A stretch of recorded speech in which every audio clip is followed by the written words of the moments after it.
चुगलखोर पड़ोसन। क्या कर रहे हो? छत पे जाके अखबार पढ़ूंगा। बस यही करो। तुम्हें पता भी है कि बहू क्या गुल खिला रही है।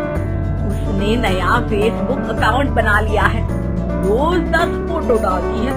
हमारे परिवार की तो नाक कटवा देंगी ये। और तुमको ये बात कैसे पता चली? अरे पड़ोसन ने बताया। उसकी बहू भी फेसबुक पर है ना, तो उसको पता चल गया। हाँ, जैसे तुम तो बहुत भोली हो। पड़ोसन रोज सास को उसकी बहू के नाम पर भड़काती थी। आज तो आपकी बहू कह रही थी मुझसे आके कि आप दिन भर खाती रहती है, खा खा के घटोत्कच हो गई है। क्या? उसने मुझे घटोत्कच बोला? अरे वो खुद ना कटी सुपर रखा है। आप कह रही हो तो सही होगा, लेकिन आप उसको बताना मत कि मैं ये सारी खबरें आपको देती हूँ। शाम को जब बहू पड़ोसन के पास जाती है, आज तो तेरी सास तुझे सुपर्णखा कह रही थी, कल ताड़का भी कह देगी।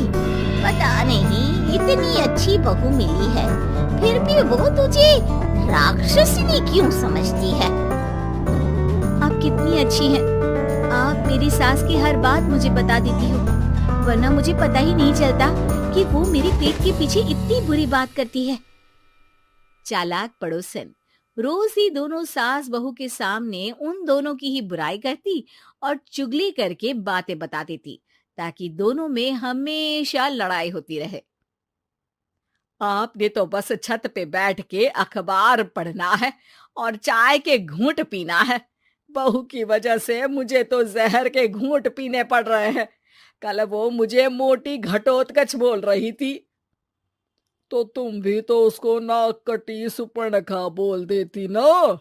हाँ हाँ, वही बोल दिया मैंने उसे। आप मुझे कितना समझते हो? बहुत अच्छे से। अब मुझे वो ये बात पड़ोसन ने बताई ना, वही तो है आपकी शुभ चिंतक। पर मैं इस बहू को ना सबक सिखा के ही रहूंगी। जरूर सिखाना चाहिए, पर आज तुम मेरे साथ शाम को छत पे बैठना, एक तरकीब बताऊंगा। बिल्कुल बिल्कुल, कितना ध्यान रखते हो जी आप मेरा। मैं ना सब ध्यान रखता हूँ।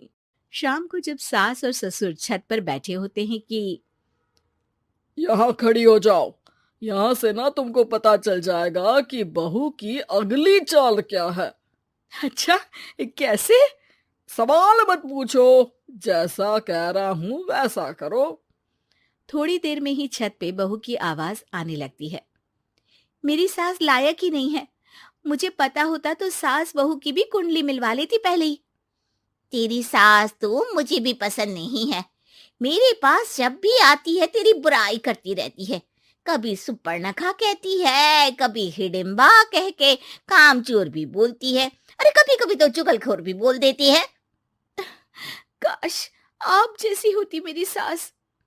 ऊपर छत पे पड़ोसन और बहू की आवाज सुन के सास के होश उड़ जाते हैं।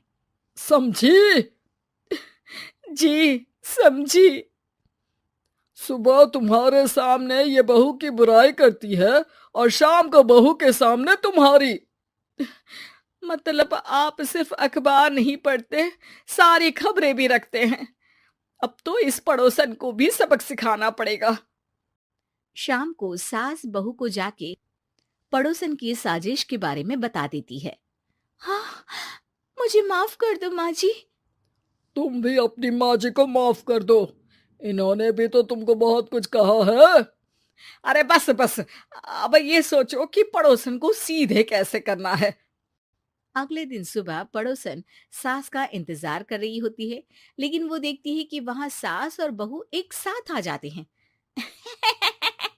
अरे अरे, आज दोनों एक साथ। हाँ, सोचा कि बहू की पीठ पीछे बुराई करने से क्या फायदा, मुंह पे ही बोलती हूँ मैं। हाँ, मैंने भी सोचा आपको 2 बार मेहनत करनी पड़ती है, एक ही बार में काम खत्म कर लोगी। हैं? वो मैं आप लोगों को कैसे पता चला? क्योंकि ऊपर वाला सब देख रहा है। पड़ोसन ऊपर देखती है, वहां ससुर खड़े होकर हंस रहे होते हैं।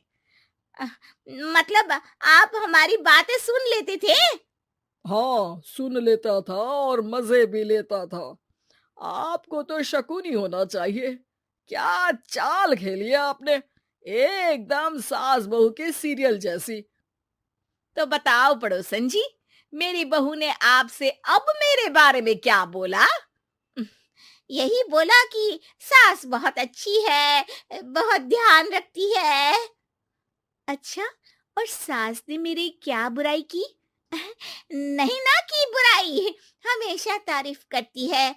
भगवान सबको ऐसी सास दे। मेरी गलती है जो मैंने आप लोगों में आग लगाने की कोशिश की। पर छत पे लगा हुआ सीसीटीवी यानी कि शर्मा जी सब देख रहे थे। हाँ जी, हाँ जी, मुझे माफ कर दीजिए। माफ क्या, आपको तो अब हम साफ ही कर देंगे अपने वालों की लिस्ट से। आज से आपकी और हमारी बात बंद, लेकिन बुराई जारी रहेगी। अब आपकी हरकत के बारे में पूरे मोहल्ले को बताना तो पड़ेगा ना आंटी जी।